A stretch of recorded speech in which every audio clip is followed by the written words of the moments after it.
Unified 911, anong matutulong namin sa'yo? Anya ti maitulong mi ken kahapon. Anong may tatabang ko sa Unsay imo? akong ikatabang nimo? Ngini makadabang na misal ka no. Sa anumang wika o dialekto, may tulong na darating sa iyo.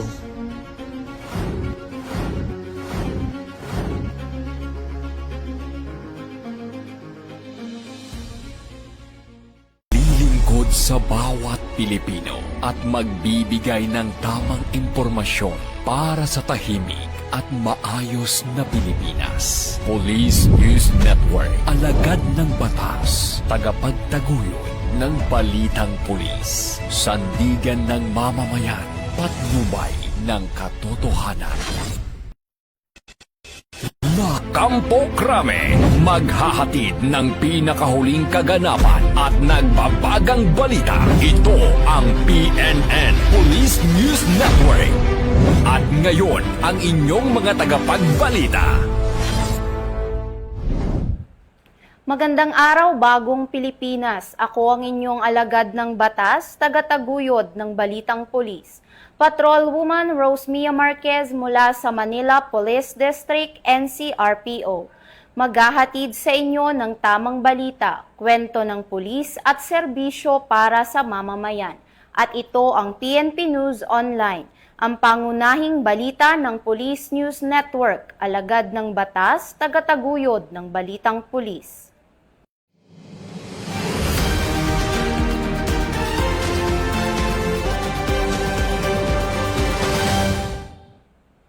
Narito ang mga balitang hatid ng ating PNN correspondents mula sa iba't ibang panig ng bansa.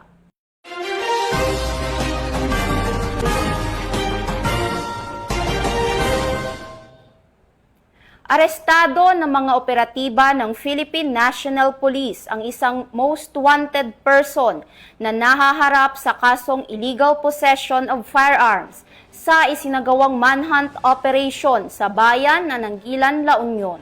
Ang buong detalye ng report mula kay Patrolwoman Verna Gondran. Arestado ang isang 42 anyos na lalaki na matagal nang pinaghahanap ng batas sa isinagawang Joint Law Enforcement Operation sa Nagilian, La Union noong Mayo 18, 2026. Pinangunahan ng Nagilian Municipal Police Station, katuwang ang CIDJ Biliran Provincial Field Unit at La Union Provincial Intelligence Unit ang operasyon para sa pagsisilbi ng warrant of arrest laban sa sospek. Nahaharap ang akusado sa kasong paglabag sa Section 28, Paragraph A ng RA 10591 o illegal possession of firearms na may inirkomendang piyansang 80,000 pesos. Maayos na naaresto ang suspect at ipinaalam sa kanya ang kanyang mga karapatan alinsunod sa Miranda Doctrine. Dinala rin siya sa ospital para sa medical examination bago isinilalim sa booking at custodial procedures sa Nagilian Municipal Police Station. Kasalukuyang nasa kustodiya ng pulisya ang akusado habang nagpapatuloy ang kaukulang legal na proseso laban sa kanya. Bagong PNP para sa bagong Pilipinas, serbisyong mabilis, tapat at nararamdaman. Mula dito sa Ilocos Region, ako po ang inyong PNN correspondent, Patrolwoman Verna P. Gondran, alagad ng batas, tagataguyod ng Balitang Pulis.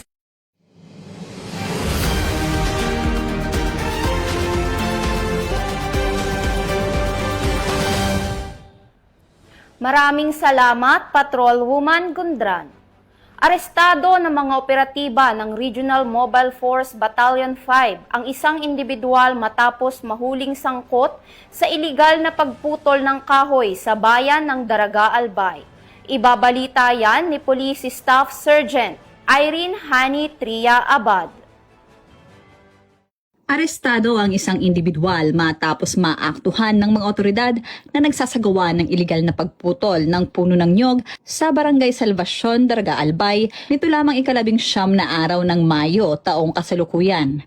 Ang operasyon ay pinangunahan ng mga tauhan ng Regional Special Operating Team ng Regional Maritime Unit 5 na nagresulta sa pagkakaaresto sa sospek na kinilala sa alias Ed Binata, 35 taong gulang at residente ng nabanggit na lugar. Nakumpiska mula sa sospek ang isang unit ng chainsaw na walang kaukulang permit at 55 piraso ng coconut lumber na may kabuuang halaga na 38,400 piso. Nasa kustudiya na ngayon ng Regional Maritime Unit 5 Headquarters ang suspect at mahaharap sa kasong paglabag sa Republic Act 8048 o ang Coconut Preservation Act of 1995 as amended by Republic Act 10593 at RA 9175 o ang Chainsaw Act of 2002.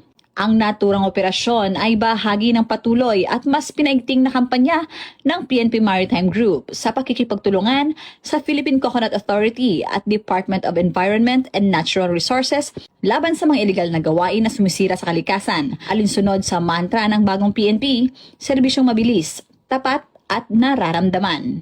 Mula dito sa Regional Maritime Unit 5, ako ang inyong PNN correspondent, Staff Sergeant Irene Hanitri Abad, alagad ng batas, tagataguyod ng Balitang Pulis.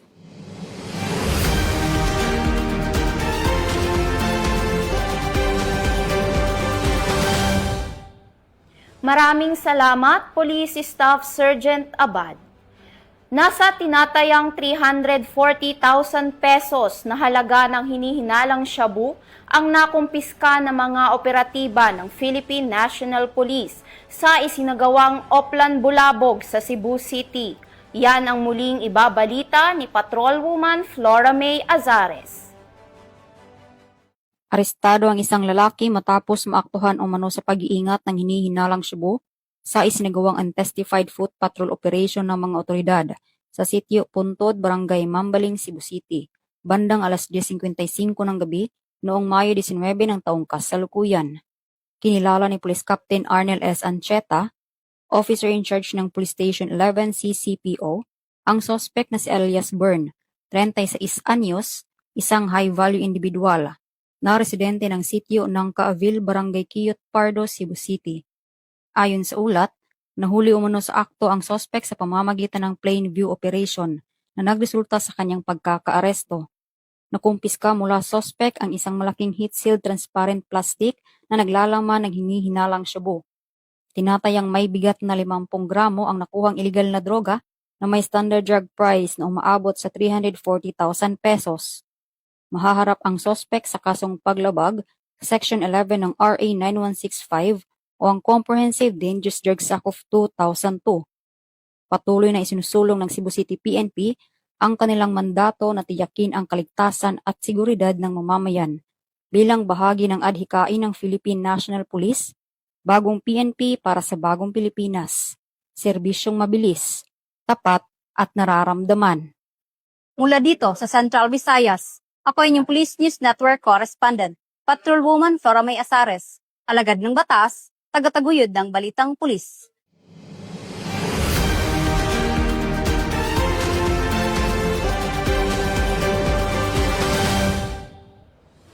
Maraming salamat, Patrolwoman Azares. Pangungunahan ng Philippine National Police ang pagdaraos ng 44th ASEANAPOL Conference 2026 na gaganapin sa Maynila bilang bahagi ng pagpapalakas ng kooperasyon ng mga bansang kasapi ng ASEAN sa larangan ng law enforcement at regional security. Ang balitang yan ni Patrolman Don Brosas. Nakatakdang i-host ng Philippine National Police ang ika-44 na ASEANAPOL Conference mula ika-22 hanggang 26 ng Hulyo sa Manila Marriott Hotel kung saan dadalo ang mga hepe ng pulisya, kabilang si Police General Jose Melencio Nartates Jr., Chief ng Philippine National Police, at senior law enforcement officials mula sa iba't ibang bansang kasapi ng ASEAN. Bitbit ang temang United in Vision, Securing People and Strengthening Collaboration. Tatalakayin sa pagpupulong ang pagpapalakas ng kooperasyon laban sa transnational crimes, cybercrime, human trafficking, illegal drugs at iba pang banta sa seguridad sa rehiyon. Ayon kay PNP Chief, handa ang PNP sa pag-host ng mahalagang pagtitipon bilang pagpapakita ng matibay na ugnayan at kooperasyon ng mga pulisya sa Southeast Asia. Ang ASEANAPOL ay binubuo ng 10 bansang kasapi ang Pilipinas, Thailand, Indonesia, Malaysia, Singapore, Brunei, Cambodia, Laos, Myanmar at Vietnam. Unang hinost ng Pilipinas ang ASEANAPOL Conference noong 1981. Mula rito sa PNP National Headquarters, Ako ang inyong PNN correspondent, Patrolman Don Brosas, alagad ng batas, tagataguyod ng Balitang Pulis.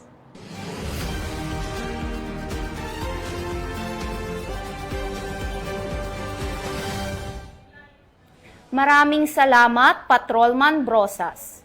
Pinangunahan ng PNP Women and Children Protection Center ang matagumpay na pag-host ng 40th ASEAN Heads of Specialist Anti-Trafficking Units meeting na ginanap sa DILG Napolcom Center sa Quezon City.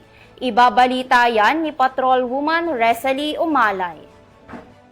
Pinangunahan ng Philippine National Police Women and Children Protection Center sa ilalim ng pamumuno ni Police Brigadier General Maria Sheila T. Portento, Chief WCPC, ang matagumpay na 48th Asian Heads of Specialist Anti-Trafficking Units meeting na isinagawa noong Mayo 11 taong kasalukuyan sa DILG Napolcom Center. Ang HSU ay nagsisilbing isang mahalagang Asian-level platforms na naglalayong palakasin ang kooperasyon ng mga senior law enforcement officials mula sa iba't ibang bansa, kasapi ang ASEAN, sa pagtugon ng mga transnational crime na may kaugnayan sa kababaihan at mga bata, kabilang ang trafficking in person, online sexual exploitation at iba pang uri ng pang-aabuso. Bilang pangunahing specialized unit ng PNP na may mandato sa pag-iwas, investigasyon at pagtugon sa mga krimen laban sa kababaihan at kabataan, patuloy na isinusulong ng PNP WCPC ang victim-centered, trauma-informed at child-sensitive sa pamamaraan ng pagpapatupad ng batas alinsunod sa mga Asian commitments at umiiral na batas ng bansa. Sa pamamagitan ng policy coordination, intelligence sharing, capacity building at operational cooperation, pinalakas ng HSU ang kolektibong adhikain ng Asian member states na protektahan ang karapatan, ang kaligtasan at kapakanan ng kababaihan at mga bata sa buong rehiyon. Muling pinagtibay ng mga kalahok ang kanilang pagkakaisa sa layuning makabuo ng isang mas ligtas at mas matatag na Asian community para sa kababaihan at kabataan.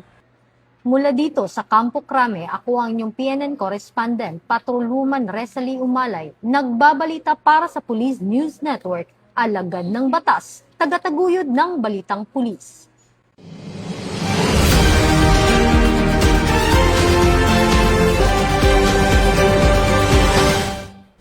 Maraming salamat, Patrolwoman Umalay. Mahigit 9,000 personnel ng Philippine National Police ang naka-standby at fully deployed bilang bahagi ng seguridad para sa nalalapit na Bangsamoro Autonomous Region in Muslim Mindanao parliamentary elections. Yan ang balitang tinutukan ni Patrolman Don Brosas. Naka-standby ang may 9,000 personnel ng Philippine National Police para tumulong sa pagsasagawa ng kauna-unahang parliamentary elections sa Bangsamoro Autonomous Region in Muslim Mindanao sa ika-14 ng Setyembre. Ayon kay COMELEC Chairperson George Garcia, sasailalim sa pagsasanay at bibigyan ng election officer certification ang mga pulis upang magsilbing kapalit sakaling may mga gurong hindi makapaglingkod sa araw ng halalan. Layunin ng aktibidad na matiyak ang maayos at tuloy-tuloy na operasyon ng halalan, lalo na sa mga lugar na posibleng magkaroon ng kakulangan sa electoral personnel. Kaugnay nito, patuloy na nakikipag-ugnayan ang PNP sa Commission on Elections para mapanatili ang kaayusan, seguridad at integridad ng nalalapit na BARM parliamentary polls. Ang unang BARM parliamentary elections ay itinakda sa ika-14 ng Setyembre alinsunod sa Republic Act No. 12317 na nilagdaan ni Pangulong Ferdinand Bongbong Marcos Jr. Hinihikayat naman ng PNP ang publiko na makiisa at makipagtulungan sa mga otoridad upang matiyak ang ligtas, maayos at mapayapang pagsasagawa ng halalan sa BARM. Bagong PNP para sa bagong Pilipinas, serbisyong mabilis, tapat at nararamdaman. Mula rito sa PNP National Headquarters, ako ang inyong PNN correspondent, Patrolman Don Brosas, alagad ng batas, tagataguyod ng Balitang Pulis.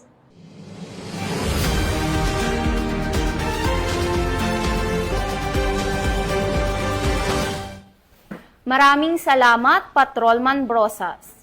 At yan ang mga balitang nakalap ng ating PNN correspondents mula Luzon, Visayas at Mindanao.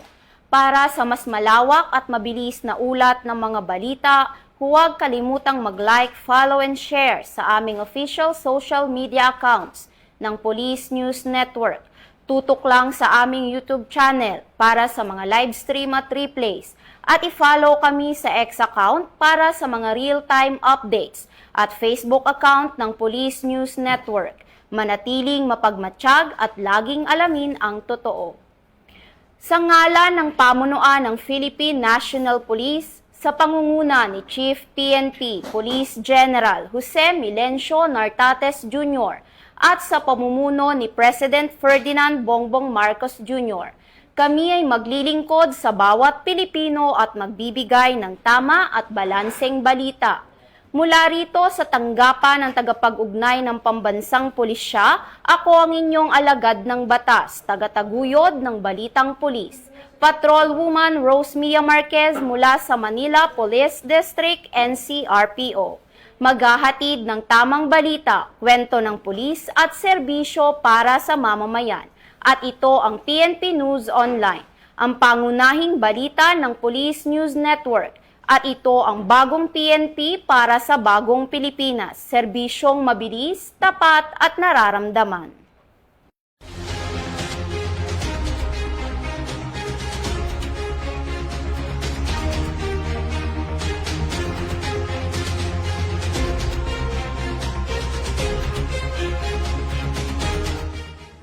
Police News Network, alagad ng batas, tagapagtaguyod ng balitang pulis.